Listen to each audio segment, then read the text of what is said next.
released several non-fiction true crime books. What drew you to that genre? Well, ironically, the thing that drew me to true crime was trying to write fiction when I was very young. And a friend and I, we'd been studying lit at college in our teacher degrees and decided that maybe we could do it as well. And don't you love the naivety of the young? I could write a book. And anyway, so we sort of got a little bit into the plotting and wrote a couple of chapters, and then I realized that I didn't know we had a female murderer, and I didn't know why women would kill. I didn't know what would push someone. And so I bought a book called Inside the Mind of a Murderess by, it was about Myra Hindley, one of the Moor murderers. And from that moment on, I was really hooked. I was hooked on that genre because it was real people and real suffering, and it wasn't the body in the library and the 10 suspects, and it was you. It, Hmm. it was no longer that for me. It was about, oh my goodness, there are people out there that are writing these stories to show what was taken, to show the loss, to commemorate the victims, to show that evil exists in the world, if that's what you call it. And then I read you can see my bookshelf I'll just, in the background, this is fiction on this side, but, Yep. there are thousands of books and I was just totally hooked. And I guess what we do as writers is we end up writing in our preferred genre that we read. I guess I need to ask other writers about that, but I think that that's how it works. And so for me, it was true crime. Yeah. So your podcast, Case Files Presents, is huge. And was that part of your research process, or was that something that came later? Yeah, so I had been writing true crime for maybe 1993, the book came out. And then podcasts really sort of took over the world in Yep. about, was it 2016? Right. And that's when maybe 2015, Serial and Teacher's Pet. And it sort of came onto my radar because a lot of true crime fans are like, oh, Vicky, have you listened to Teacher's Pet? I'm like, what's a podcast? Anyway, so I figured it out. And I guess as a writer, is any kind of creative, if there are advances in your area, then you have to be on top of them. And I guess you have to either step into them or walk away from them. Like if you're an architect and then everybody started designing their buildings backwards, you'd either have to go, okay, I've got to do that too, or, just design old-fashioned buildings. And so I Casefile got in touch and wanted to do one of my stories, my very first book on the Phillip Island murder, and they wanted to do that as an episode. And I'm like, yeah, sure. So the researcher came over. I gave her all my research, as I always do, because my goal is to get an answer in this case. And so it was hugely successful. And then the case file host actually said to me, he said, you should do a podcast on this. And I'm like, I haven't done a podcast before. And he goes, no, you should do it. Because at that time, there's a lot of people wanting to do a teacher's pet like podcast on the Phillip Island story. And one of them had approached me and wanted all my research and wanted all my time, and then said, oh, we might interview you for it. And I just, I try and help people out, but then you get this, you're going to take credit for all my work. And, there was kind of that line in the sand where as soon as the case file host said, no, you should do it. You're the one that's been following this for 30 years. And I thought, yeah, it should be me. And Hmm. so I said yes. And then I had to figure out how to make a podcast. But, if you're good at interviewing and if you're good at writing and I guessed I would be good at scripting. It just all came together. It came together so easily that I thought I was born to do this. Right. So how did you get access to the police, interviewers, the victims, things like that? What was that sort of process like? Well, it was funny because in the olden days when I started, so I started writing the Phillip Island book in 1991, and in those days you could literally just ring the homicide squad and go, oh, can I talk to someone? And they go, sure. Like it wasn't, no one was doing this. There were no, I think the true crime books, Andrew Rule had written Cuckoo and Tom Noble had written Untold Violence. And aside from that, I can't think of any other contemporary true crime books. No one was doing it. And so I guess I was a bit of a novelty. And, I got permissions from the people that I needed to get permissions from. There was no media department. So I'd kind of just ring them up and go, can I interview you? And they go, sure. So, these days that can't Yeah, happen. impossible now for sure. Yeah. So what was the motivation for you to jump from non-fiction to fiction and start this series of books? Well, coming full circle, I had been writing, for 35 years or whatever, and I'd written maybe 16 or 17 books. And I did lunch one day with a bunch of other writers, and they'd all done a PhD. And so they said to me, yeah, you should do that because it's a 100,000 word project. It's a lot of research, which is exactly what I do for my books. And Mhm. so they said, you could write your next book, do the research and get a PhD out of it. And I'm like, that sounds good. It's a tiny bit more complex than that.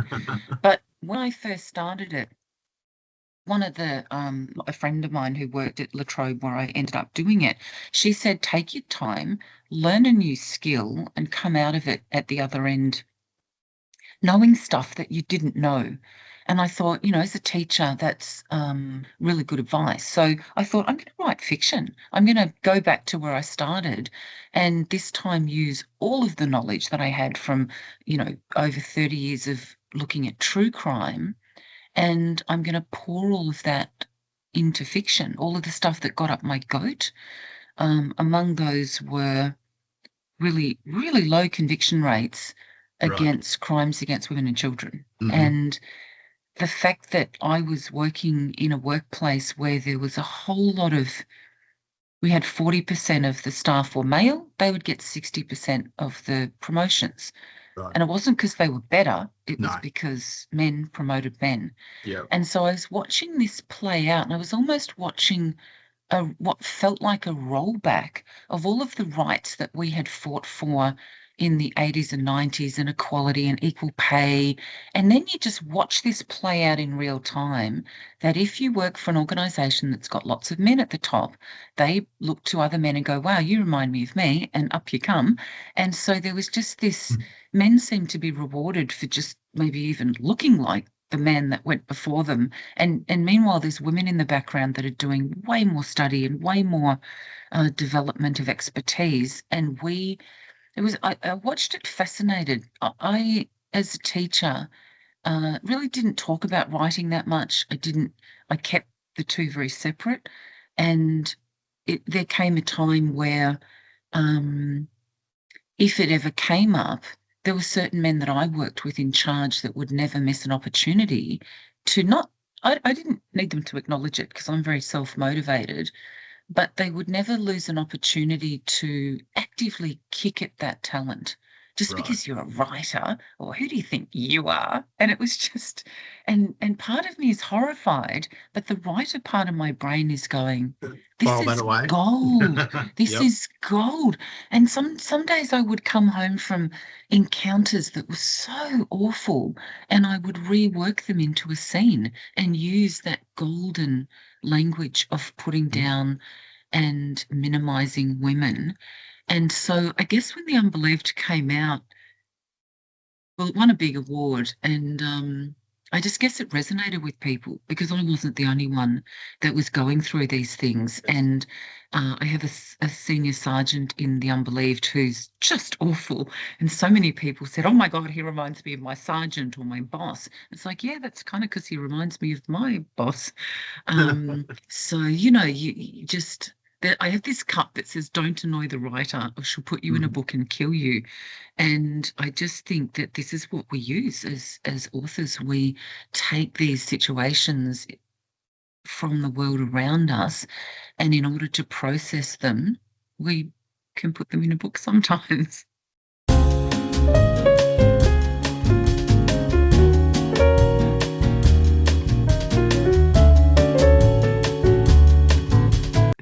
Look, it's just, yeah, because we can't do the spoiler. No. Um, but what this book also shows is the willingness of certain narratives to, no matter what that boss does, there are certain champions in his court that will always reframe it into being a hero. And that too is a problem. And yeah, I think I'll get to the plot of the book in a moment, but the voice of some of those people that are empowering those narratives, like the radio DJs and those sorts of the Facebook commentary and all of that sort of stuff, very triggering. As a, you try to avoid that stuff in your life, but yeah, it's all just beneath the surface. Hor- Horrible. But as a writer, I love writing those characters so much. And sometimes, and I got to confess this, sometimes I will see a headline and I will read by certain writers who are still doing this, right? And I will read things that they've written and just go, I'm taking that phrase. I remember one commentator in real life who used the phrase "the year woke finally died" or something Mhm. like it, talking about Australia Day and getting merchandise back Yes. into supermarkets. And I just thought, I'm stealing that. The year woke finally died. But this is not. I know it's triggering and I know it's horrible, but so much of what he says comes from real life, Oh, and it absolutely. comes from the rhetoric that I did a panel recently. I got caught on this right-wing panel. I don't know how that happened, but anyway, I said yes to something and ended up with this mind-blowing experience of watching the kind of thinkers, exactly the type of people that I write about, and talking about the rhetoric. And again, I'm horrified, but half of me is going, I'm so stealing this for my next book. Because the rhetoric is just, um, they were saying things like, yeah, and teachers today walk into classes and tell kids they can be any gender they like. Yeah. And it's Yeah. just like, that's not a thing. And No. I'm literally on this panel going, that's not a thing. I taught for 31 years, and no teacher is ever going to walk into a class and go, hey, kids, today's the day we're going to pick our gender. It's not a thing. I said, our job as teachers is to support students. If a student comes to us and says that they are transitioning or that they are having difficulties with their own sense of alignment, it is our job to care for them and make sure that they are safe and supported. And so to hear these men, I was mind boggled. But anyway, It's, they're I out mean, there. as an aside to that, an editor of mine a few years ago, she'd run across Andrew Bolt a lot, and he admitted to her that everything he said was essentially confected to, roll up the rabble. Really, was as he put it. All of these positions are completely confected, Yeah. and they get into the sort of collective unconscious and just become poisonous. And I don't think they realize that there are people out there, probably of my mother's age, Yes. in their 70s and 80s, that are taking this as gospel. And I saw this really, really early in my career. I had gone into a radio station to do an interview on the Frankston murders book. And I had with me the aunt of one of the serial killer's victims. And they wanted to promote the book, absolutely wanted to promote the book. Their stories were represented in it, and the aunt wanted to say, Paul Denyer, the serial killer, got a 30-year minimum, and we want to fight that, and we want this book to show people what he did because he can never be let out. And so we got in, and it was Colette Mann, and she did radio for years. She used to be on Prisoner, and Mhm. she came and she said, I read your book last night and it was beautiful. And she hugged us and she said, however, we did another interview earlier in the week on the serial killing. So I'm going to have to take an against stance. Right. Yeah. For the book. So her whole so in terms of she loved it, she supported us. I had the aunt of one of the victims. Why do we need this kind of book? Why do we need to? And it was just like, this is theatre. And that was my first eye opener The media. to Yeah. the media. As Yeah. a teacher, I'm Yeah. teaching Catholic primary schools, right? I've got no idea how this is manipulated. And then Mm. you walk out going, and then at the end of it, she comes around, oh, sorry about that, and hugs us as if what she did to us was okay. Yeah, because It's I like, guess they're feeding that outrage cycles, so they can continue to have, content that they're going to broadcast back and generate the news cycle of, horrific the world is doomed and all those sorts of things that they're constantly. I have to say, not living in Melbourne, but one thing I don't miss is the Herald Sun. So that's definitely a win on that behalf. Because I was about to say, this current book is, you've taken a few, I guess, stories from the news over the last few years and woven them together in The Reckoning, in that there's a little bit of Erin Patterson, there's a little bit of Desi Freeman, and unfortunately, there's that ongoing narrative about domestic violence in Australia and just what a horrible epidemic that is, and just how underreported and under-prosecuted it is. How did you go about weaving those threads together for this book? Excuse me. What I always do in my books is if I'm writing fiction, it's always based around cases that happen. So I remember thinking in The Unbelieved that I got like 3/4 of the way through before I had to make something up. So all of it is being sort of furnished by real life cases, but not so much the real life cases as in a duplicate of them, but rather tapping into the feelings of them. And for this one, and I'm really careful of spoilers, but two characters that Antigone loves are in real jeopardy. And I had interviewed a woman called Louisa Hope for my podcast with Emily Webb called The Unthinkable. And Louisa had been a hostage at Lint Cafe. And she was there from the minute that it started, and she was there for the shootout. She was really badly injured, as was her elderly mother.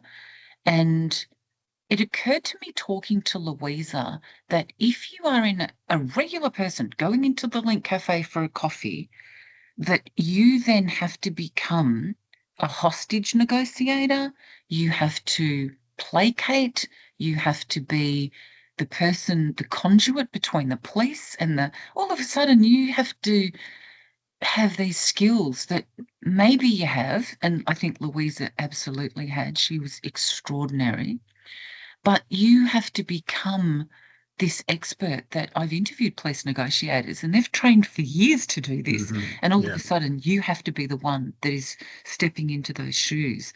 And so I was really fascinated with how, certain characters, if they were in a situation like that, how would they act? How would they use their homespun sensitivities to perhaps manipulate or calm or cool something down? And so, but also, so it wasn't so much basing it around a Desi Freeman, but that understanding of sovereign citizen. Yes, when we have a Desi Freeman case, we all of a sudden get this, the chatter is, what is a sovereign citizen? How did we make them? And, we have to understand where they come from and that they sprung out of COVID. There's plenty of cases that happened out of COVID where thinking changed. And before COVID, we never would have thought that if there was some sort of global pandemic, that a whole bunch of people would go, I'm not getting vaccinated. Yeah. Why wouldn't you be lining up? Like that? That's what you think the mentality will be. Yes, But with a little bit of, homespun, I've done my own research and a little bit of what was Trump saying to put, I don't know. Ivermectin, yeah.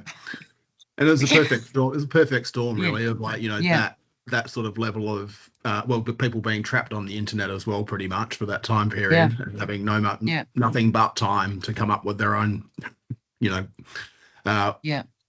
bizarre ideologies and things that they could potentially spin to work for them in that scenario. And it's with the leaders we had at that point as well, not helping at all. But then you add a healthy dose of fear on top of that you've got an entire global population that is scared that they are going to be like on the movies, the zombie apocalypse kind of things, that we're all going to die. And that if you breathed on someone, that you might die. If someone breathed on your elderly parents, they might die. And just so you put fear on top of that, and you're right, it's this perfect storm. And so I wanted to acknowledge that this isn't wacky stuff where this came from, but it is genuine fear that morphed into something for some people and something very different and dangerous for other people. Yes. Yeah. So what was the inspiration for, and I'm glad you said it previously, but Antigone Pollard, like where did this character come from? Well, I remember the moment that I thought of her as a character. And I was interviewing a cop called Brian the Skull Murphy, and I sat with him every Saturday for about a year and wrote his book called Once a Copper. And he said to me one day, he said, as a cop, he was fearless. And he said, I never felt fear. He said, I felt fear for my kids and my family. But what he would do is he would go to, in the times of painters and dockers in the 50s and 60s in Melbourne, really dangerous time if you're in the wrong, circles. And Mm. he would go to people like Billy the Texan Longley and say, anyone touches a hair on the head of my kids or my wife or my house, and I'll behead 3 of you or whatever. So he would kind of threaten this incredible, and then he had a reputation for being a little bit crazy. It's like, yeah, he would do that. And so he was able to eradicate a threat really quickly, and nothing ever happened to his wife or family. But he said, I never felt fear. And I just had this idea, what if I created a female detective who just didn't feel fear? What Mm. and of course the larger question is, particularly for women, because I think a lot of men operate in that, when women go, I carry my keys in my hand when I walk at night, and guys are like, what?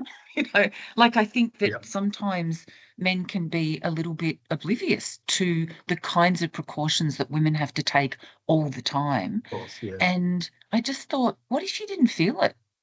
What could we as women do if we weren't afraid? And I Hmm. think that's the bigger question for me with Antigone, is what she can do if she's not afraid and she's feet first, jumps into situations and doesn't sort of shake with fear, or she can be fearful like Hmm. Brian for her family, but she just, she's boots first and all in. And as the foil to Antigone, you've got Wazza, who's the sort of perfect encapsulation of a certain kind of police officer too, maybe. I love Wazza because, and I love writing him because he's so funny. He's the comic relief. Yeah. And it's funny because when you're a female crime writer and you have guys doing bad stuff in your novels, I have had people say, are you a man hater? And so now when I interview male crime writers, and I interviewed Tim Aliff recently, and I said, Tim, I'm going to ask you a question that I get asked because you've got bad guys doing stuff in your books. Are you a Mhm. man hater? And of course he laughed because it's a ridiculous question, Yes.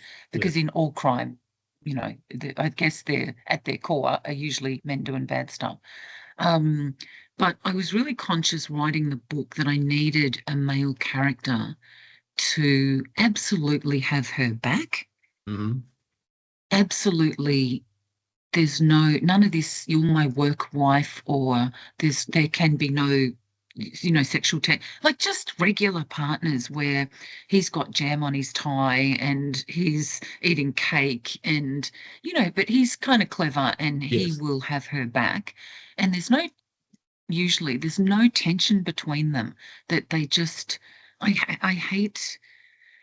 I would hate for her to. She battles with the boss at work, but I didn't want her to battle with everyone. I didn't want to Mhm. make it like women are just alone in their situations, that you have allies.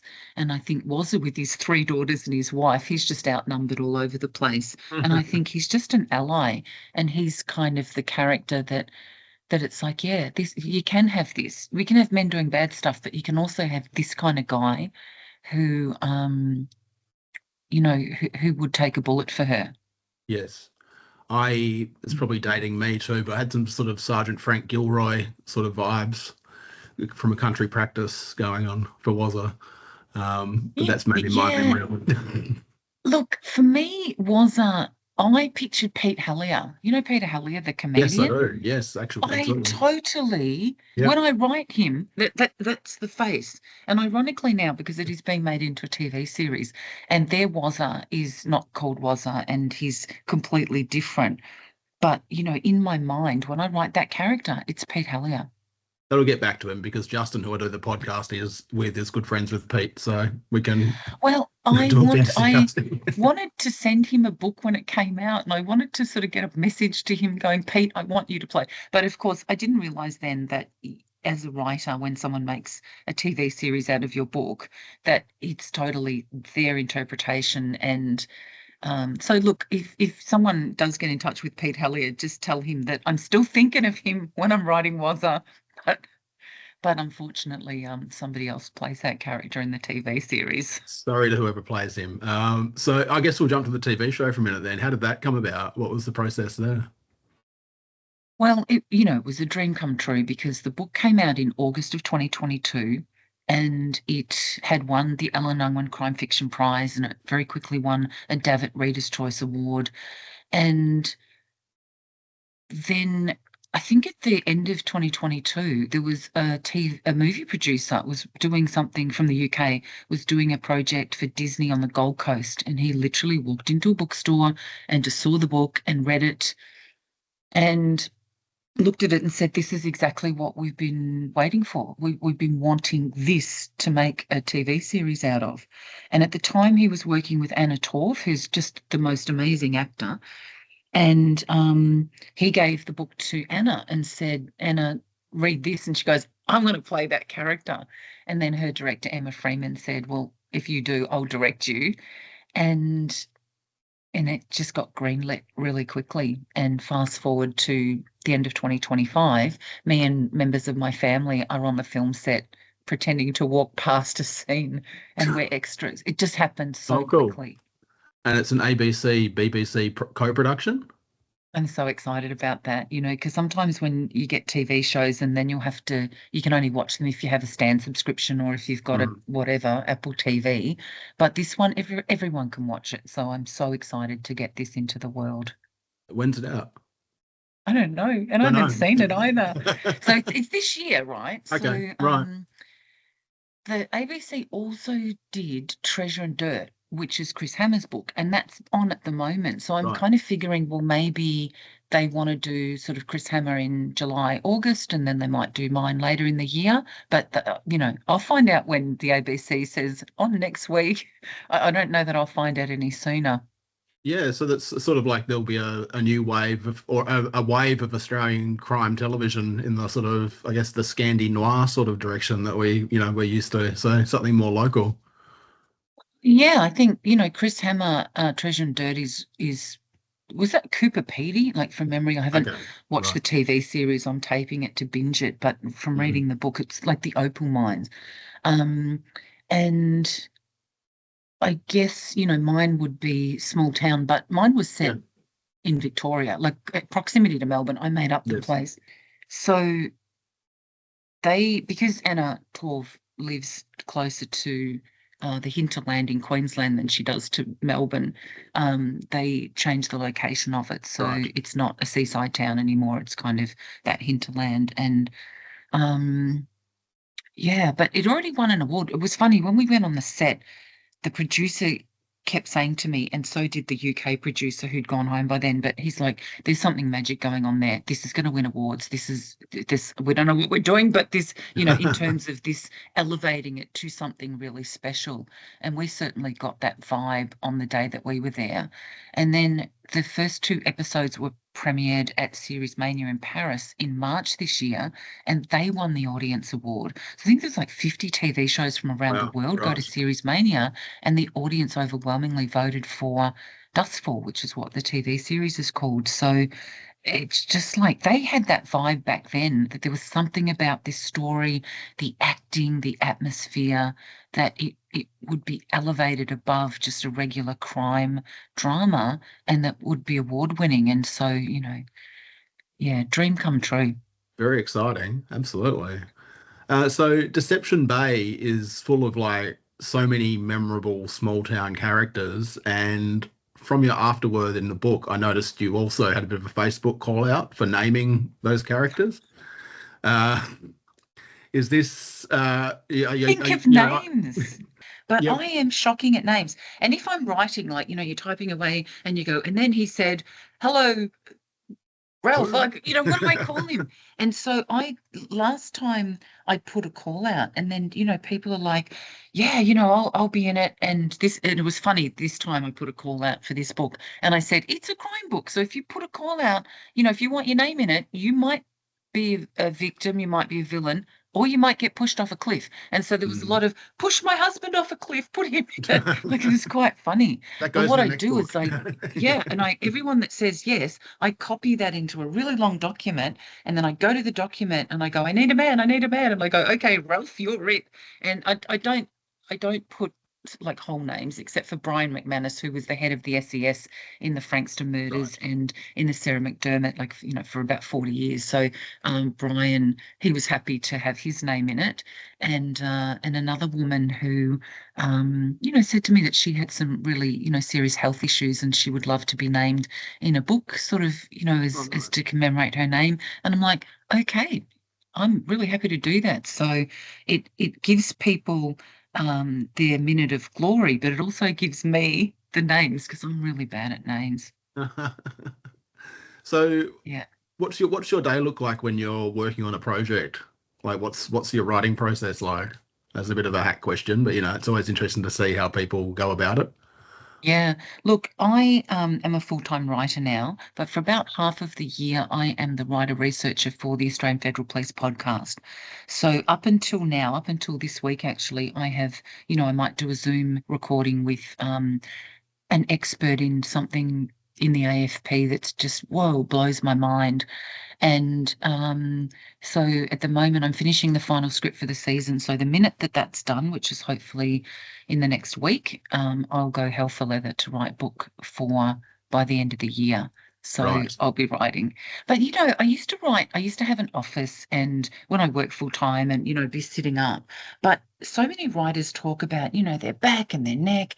And about maybe 4 or 5 years ago, 6 years ago, I had surgery on my foot, and I couldn't get upstairs to my office easily. So my husband bought a lap desk, and so I have a recliner, to watch TV. And so for 5 weeks, what the plan was to recline back with a lap desk and actually sort of lying down, not lying flat, but so Yep. your whole body weight is supported, and you're not getting a sore butt or a sore back or a sore neck, because your neck is supported reclining. And that's the way that I do it now. So every time someone Perfect. says, oh, let's do a writer's retreat, I think, would I be upright? Because to write, in my world, I might be at my computer for 8 hours at a stretch, Yes. and you can't do that doing this, because you would be in agony. You'd have to be at a chiropractor. But just to recline back, it's amazing. I highly recommend that. I was gonna say there's a hot tip for sure. No Yeah, more yeah. desk. And no So more aches. no. So surgery and a recliner. Perfect. Okay. Yep. Yeah. And a lap desk. And a lap 20 desk. bucks at like Office Works. Yeah. Yeah. Okay. Good to know. So when's the book coming out? So The Reckoning will be out on the 1st of September. So I don't know what the date is. Today's the 6th of Yes. August. Yeah, soon. Soon. It's coming out really soon.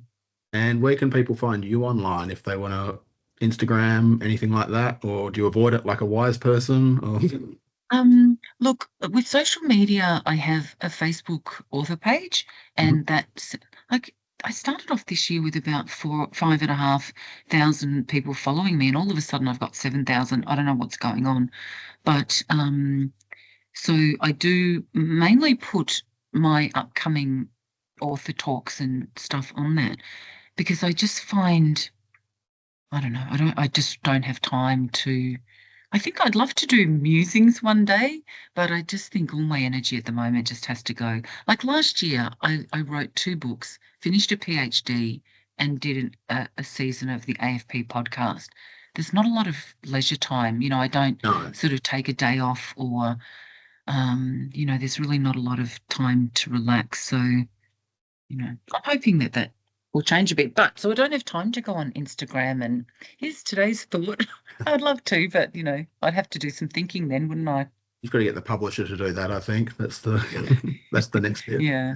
So Yeah, will the you next post book the book covers, and that you yeah. post events and stuff, but I don't have time at the moment. Maybe one day. Will the next book have Dr. Vikki Petraitis on the cover, or will it be? You know what? That's not a thing, right? No, So, didn't think so. No. it's not a thing because I remember someone saying to me ages ago, I think I would have asked someone the same question, but if there's the doctor on the cover, you know, that can put readers off to go, oh, is that going to be really Yeah, hard or too is that going tough. to be Yep. scientific or whatever? So you don't put it on there. But I didn't really think a lot about the doctor title. Mm. But once it was conferred back in May, I'm like, I'm a doctor. And I said to my Okay. husband, I will never be Mrs. again. And he sort of went, oh. And I went, always be doctor. So I like it. It's Yeah. growing on me. Yeah. I've got Is grandchildren. I said, you have to call me Dr. Nanny. Dr. And they Nanny. did for a little, they did for about a week, but that was it. Yeah, I get But yeah, that. it is really cool. And like, I bought the hat. I've got the hat sitting Oh, you've got behind me. that. Excellent. Bought the hat. Yeah. Very cool. Well, thanks so much for your time, and I hope it's a huge success. It sounds like everything is going to go pretty great for you for the rest of the year, especially with the TV show coming out as well. And yeah, Yeah. really appreciate it, Vikki. Thanks so much. Thank you so much for having me on.